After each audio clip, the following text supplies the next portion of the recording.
Giraffes Can't Dance by Giles Andre, illustrated by Guy Parker Rees.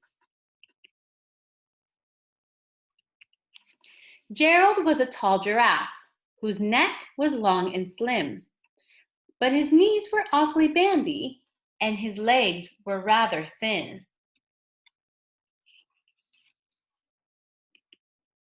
He was very good at standing still and munching shoots off trees, but when he tried to run around, he buckled at the knees. Now, every year in Africa, they hold the jungle dance, where every single animal turns up to skip and prance. And this year, when the day arrived, poor Gerald felt so sad, because when it came to dancing, he was really very bad. The warthogs started waltzing, and the rhinos rocked and rolled. The lions danced a tango, which was elegant and bold. The chimps all did a cha-cha with a very Latin feel, and 8 baboons then teamed up for a splendid Scottish reel.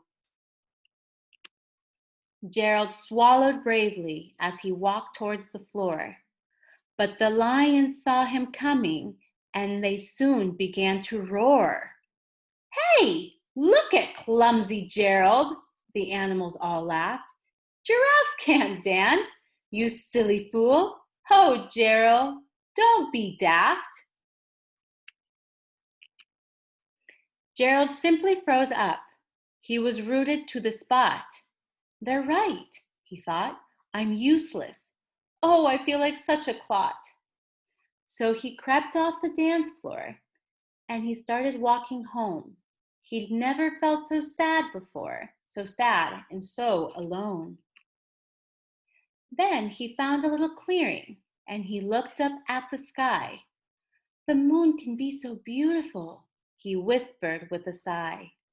"Excuse me," coughed a cricket who'd seen Gerald earlier on, "but sometimes when you're different, you just need a different song." Listen to the swaying grass and listen to the trees. To me the sweetest music is those branches in the breeze. So imagine that lovely moon is playing just for you. Everything makes music if you really want it to. With that, the cricket smiled and picked up his violin. Then Gerald felt his body do the most amazing thing. His hooves had started shuffling, making circles on the ground. His neck was gently swaying and his tail was swishing round. He threw his arms sideways and he swung them there everywhere.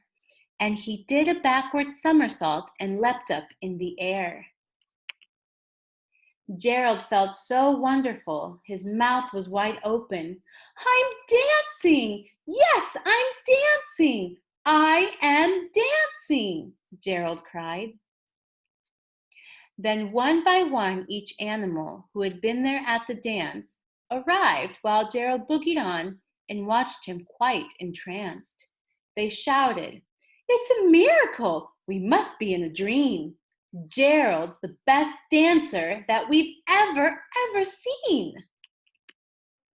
"How is it you dance like that? Please, Gerald, tell us how." But Gerald simply twizzled round and finished with a bow. Then he raised his head, looked up at the moon and stars above. "We all can dance," he said, "when we find music that we love."